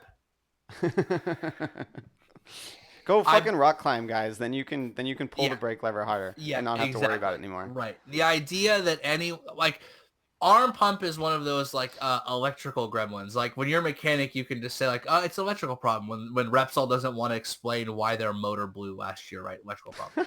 Arm pump is you can't prove it. And no one really questions it except for us. Because again, why are you getting arm pump? It's your only job. And they literally have a surgery designed to cut and remove that problem. Not only do I know things, but when Ben Bostrom got that arm pump surgery, he told me that it drastically improved his climbing. He no longer he had a much better dexterity long term because of the lack of lockup on his grips. Yeah, there are things that could be done about it. I actually wouldn't be surprised if Johnny Ray has already had surgery on both of his forearms for arm pump, because Right. it's something that comes up in the career of a professional motorcycle rider. It's like it's a fucking outpatient surgery, it seems, at this point. They just go in, get it done, and they can race in a week. It literally is not paid surgery. You just get it done in the off season. There's no reason not Yeah. to have gotten it done.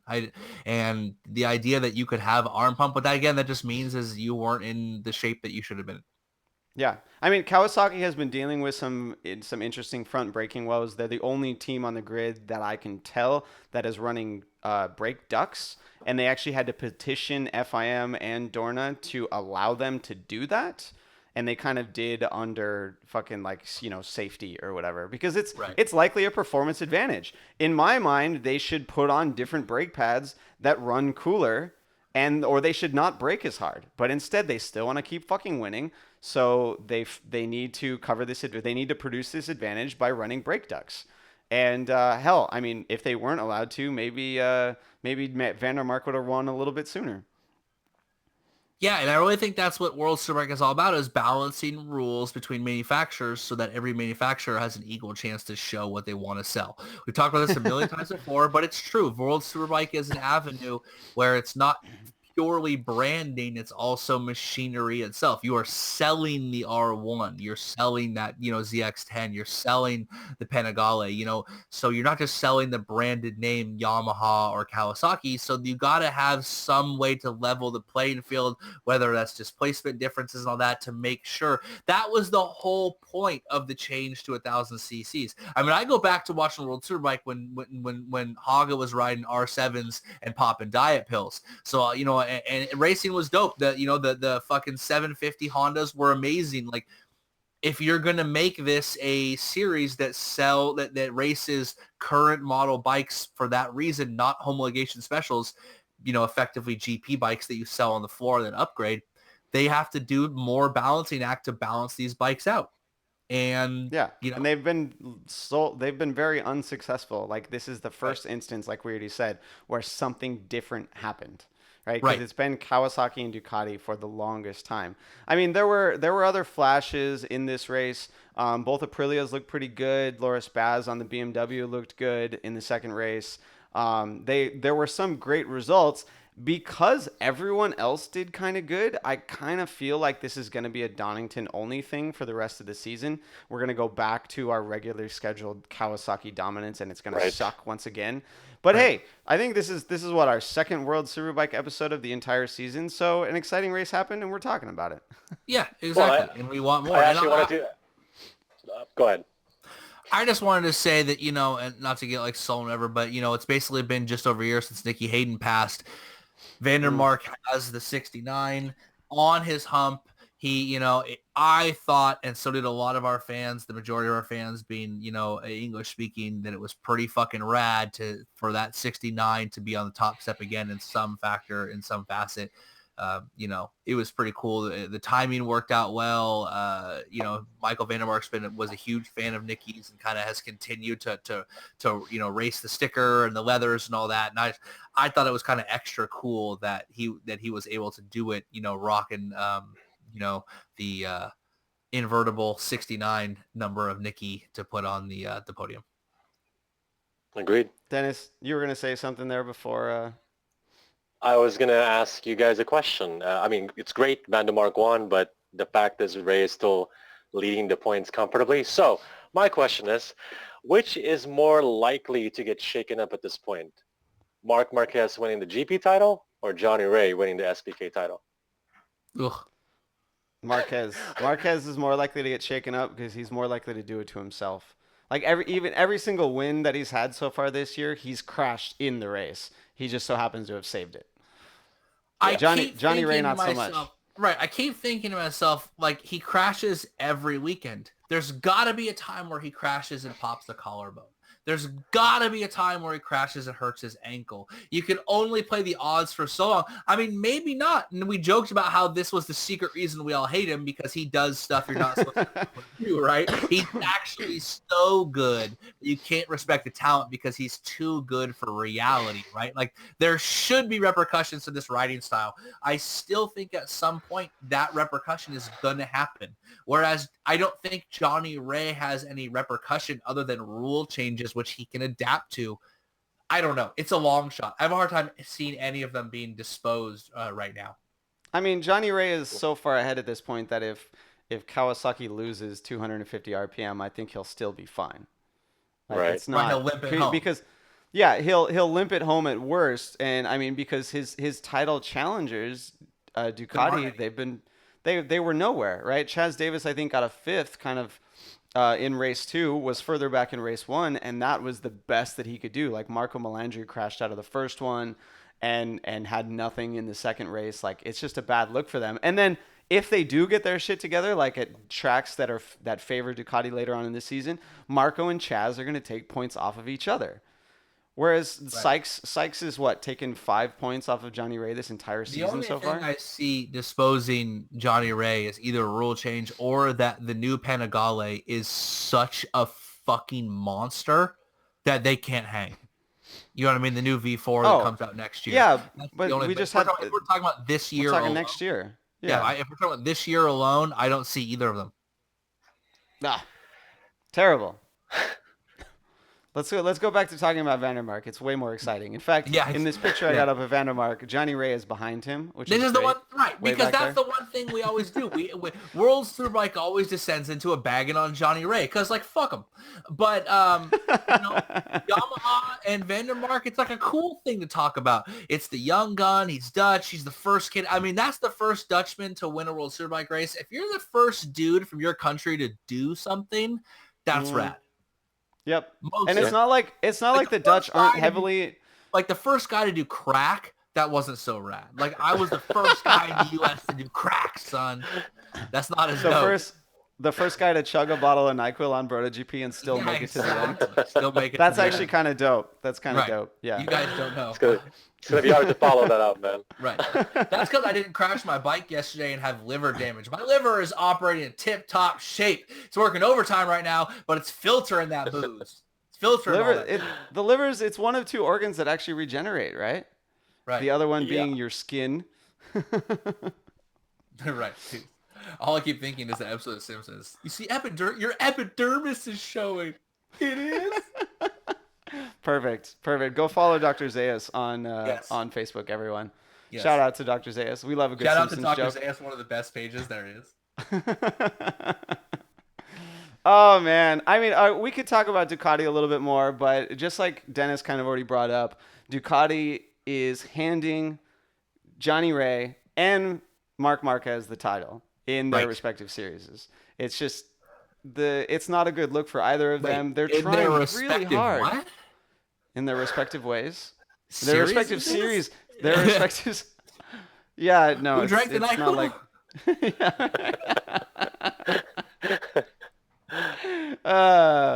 Oh yes. No, see, now you're just bringing me down, Kev. I think we're gonna have to round this one out.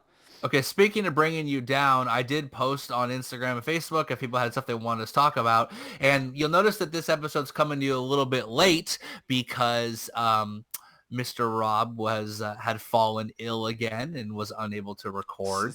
And Snot and nose mucus everywhere. And James Knox Toke wants to know if the Jake Gyllenhaal character in the made-for-TV movie classic Bubble Boy was based on Rob, and why do you not have an immune system? I like that movie, actually. I forgot about that movie. Yeah. Luca got me sick, and it was payback for me giving her pneumonia earlier this year. And this is the first year that we can both remember being sick twice in a year. Like, who the fuck gets sick in spring? It's terrible. But, right? Yeah, summer colds and spring colds are the worst. Yeah, it's just, and it keeps going. I went for a bike ride yesterday and just tried to push hard and just started hacking my lungs out, and it was bad. It's all the mucus is kind of settling down. No one wants to hear about me being sick. But the Bubble Boy, Kev, you'll have to ruin the movie Bubble Boy for us later. Yeah, I can do that. Jake Gyllenhaal was in it. It's already been ruined. Yeah, he got immunities when he was a little kid. He always had immunities. Right. Yeah. Let me find some other. Right. Let's see here. I'm looking up real quick. We already talked about where Lorenzo and Iannone are going, speculating for all unsigned riders. Jorge Lorenzo will wash bikes for food. Oh, Maverick Vinales wanting Ramon Forcada out as his crew chief is one of the big news that's come out today, and what we think about that. Obviously, when Jorge left to Ducati, we sort of joked hardcore that no one went with him, except for like one mechanic. But pretty much the entire team stayed, worked with Maverick Vinales, and now Maverick is basically, all the rumors are that he doesn't want his crew chief. He wants to switch crew chiefs mid-season. I'm fine with that because it seems like I don't think the problems with Mav's performance are in any way related to the crew chief. So Yamaha could bring someone over that does just as well. And because the bike, they have plenty of data, there's been tons of experience with this motorcycle. Someone else will come over, Mav will still suck, and that'll finally prove to him that he's the problem. Yeah, I mean, I guess the alternate point I would have is everyone said the same thing when Rossi famously switched from, Burgess to Gilbrasa, and how everyone said all the same stuff. And then look what happened. He did have increased performances. He was better. Maverick can't change his team. He can't change the bike. What is the one integral component that he can change? Because he can't change himself. He can change his crew chief. All the rationale that Rossi gave for dumping the greatest crew chief in the history of the sport, and that it turned out to be the correct decision, I think works for Maverick. The question is does Maverick have someone that he has a relationship with that he trusts enough to bring in? Rossi didn't have a ton of work with his current crew chief, but he did do that World Superbike R1 test with him. He had, when he was coming back checking his leg, he had some experience working with this guy and knew there was a rapport that worked well. Before I say whether it's good or bad, the question is, who is he bringing in? If he's bringing in someone that he think is a fresh take on his situation and has some new ideas that might work, then I think it's a great thing, because he can't change the bike. That's not going to happen. He can't change the tires, and he can't change who he is, but he can change the person that's whose sole job is to congeal all those things together into a winning project. Yeah, I mean, I don't think the person needs to have a shit ton of Yamaha experience, because the bike is so well known, and it's right, and they already have the setup, and he's not going to change his data technician, he's not going to change his electronics technician, he's not going to change his tire technician or his suspension technician. Literally just the guy that talks to all those dudes and then talks to him. And I mean, it will be the guy that makes decisions, but the fucking motorcycle racing is a team sport, right? Changing one guy isn't going to make a drastic difference, but if it needs to happen in order for him to screw his head on right, yeah, go for it. Bullshit. Changing one guy on a team can make a huge difference. You take LeBron off the Cavs, they in the finals right now. You take Tom Brady out of the Patriots, are they in the fucking, they have 7 championships. That you actually made my point there. The guy who's supposed to talk to everyone and then make the decision. He's got to know the difference. He's got to have the judgment. Judgment is so hard to teach. You can teach data acquisition. You can teach analytics and all that. But when it comes down to actually deciding, like as George Bush, famously put it, you need a decider, son. You got to have that decider. You know what I mean? I think that's making the assumption, though, that the current guy, the Forcada, is making the wrong decisions, which I don't believe. Yes, that's my assumption is that, okay, let's go. If we're operating the assumption that he is, then finding a new person who has good judgment and can make the correct calls, under high stress, high pressure situations, maybe that's the case. Yeah. I mean, we will find out if and when it happens, because he's probably going to do it. Yeah, my guess is that it's a move he should do. That's my take. If he's already feeling like maybe he should just be done. You know what I mean? Yeah, you guys have told me it's starting to sound like that asking for a new crew chief may be an inspired decision after all, so I can get behind that. Right.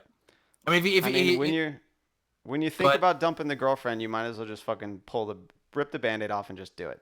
Right, yeah, exactly. If you're like 18, you just graduated, that high school girlfriend that we're talking about, and you're going to college and you're heading off to where you go, and it's just going to be a sea of vag. Just vag. And you're thinking, I'm going to stay with her. Bro, you already made the decision, son. You know what I mean? Yeah, you already made the decision. If The you're only- a girl and you're talking to your other girls at the bar in the bathroom, because you guys all go to the bathroom together and pee at the same time for some reason, I still don't know why that is, and you're talking about how maybe I should get rid of George, I don't know, like I'm just not like attracted to him much anymore, and like, Kevin and Dennis and Rob are fucking looking good over there. You already made the decision. You only brought it up to your girls so Caitlin can be like, I never liked George anyway. Okay? Validation. It's just validation. That's all it is. Right. Oh, man. I don't think there's a sea of vag, though. We've talked about it before. There aren't that many people on this planet that knows how or even can learn how to correctly operate and set up a MotoGP bike. So what you're saying is there's not plenty of fish in the sea. Yeah, maybe not for Mav. I mean, he hasn't found a new Supercross championship winning girlfriend. Is he gonna be able to replace his current crew chief with someone of the same caliber? I mean, right. And Scott Redding isn't even referred to as that dog's stepdad on her Instagram. Someone just posted side-by-side pictures 2 years ago. They had that husky, and she's like, he can't wait to be home with his dad. And then like 2 days ago, Scott Redding is home with the dog, and he's like, he's so happy to be home with his dad. I'm like, bitch, one of those is his stepdad. They did the adoption. Kira exactly. made sure. Yeah, straight up adoption. The other one's left behind. All right, give us one more question, Kev. Hold on. It takes me a lot longer to open my phone now because while sending Rob images for this podcast, I accidentally clicked update. It didn't give me a chance to not update, and I went through this extremely long updating thing while we were supposed to be getting ready for the podcast, and so instead I have a completely different way that my phone opens now. Any news Kev, on Folger? welcome to last year. I hate any news year. on Folger? No. Oh, no, right. I mean actually there is talk that he'll be. Talk there's a little talk bit that, so I can get to the next one. All right. Someone brought up that he's in the running for the second KTM slot, and that might be true, but without solid news that he's healthy and that he can actually race a freaking motorcycle at top level, I can't even see him even being thought of for signing to what may end up being, well, what's supposed to be like a fourth factory KTM on the grid. Whether or not it's going to be a good bike, that's left to be seen. Right. So Still a shame, though. Final listener question that we had was we posted a nice funny picture of Jorge with a cardboard sign. Please help out of work veteran writer. I got that one. Which was kind of funny. Although we posted it on Memorial Day and that was in poor taste. My bad. I did not see the correlation. Totally not. meant as an insight, totally not meant as a dig at anyone. But one person did ask on that post, who did this? We did? We made it? Was it didn't do it. Remy? Clearly watermarked and posted on our page. And she posts like, who made this? Well, we did, because that's what we do. Because we make the dankest of memes. We have a fucking dank meme factory, son. It's in Virginia. You want to know where it is? It's connected to a killer-ass hair salon. That's actually where the memes are coming from, left and right. And it's so dank that we are routinely stolen by all the other pages that make joke MotoGP images constantly. So fuck y'all and your mammies. Peace. All right, on that note, we are closing this one out. I think we actually got pretty close to 2 hours here, like hour and 45. The little technical difficulty in the middle kind of ruined my timing on this. But we have fucking Mugello this weekend, and you know that shit is going to be off the hook for sure. Right. So in MotoGP's infinite wisdom, they decided to post a story of Nick Harris's worst time ever at Mugello, because that's definitely the way you get people excited. What? And then Simon Patterson posted that he kind of wished he was at the Erzberg rally instead. So that's the people we have, leading the charge of journalism. Yay, MotoGP journalism. Hooray! But speaking of BrotoGP journalism, this weekend is Road America for Moto America, and you know their Superbike races will be up really fast on YouTube. So check them out. I wonder if they're going to live stream the Junior Cup race again, because they did that at the first round and they haven't done it since. But either way, watch Riders Law Racing. Michael Gilbert, Jackson Blackman, Andrew Lee. Check them out, and we will catch you after the Mugello round. Hopefully on the Tuesday. Yep. Well, you'll catch it on the Wednesday. All right, everyone. Thanks for listening. Like, share, and subscribe this video on YouTube. Tell all your friends about iTunes and Google Play. And thanks for listening. Peace. Good night.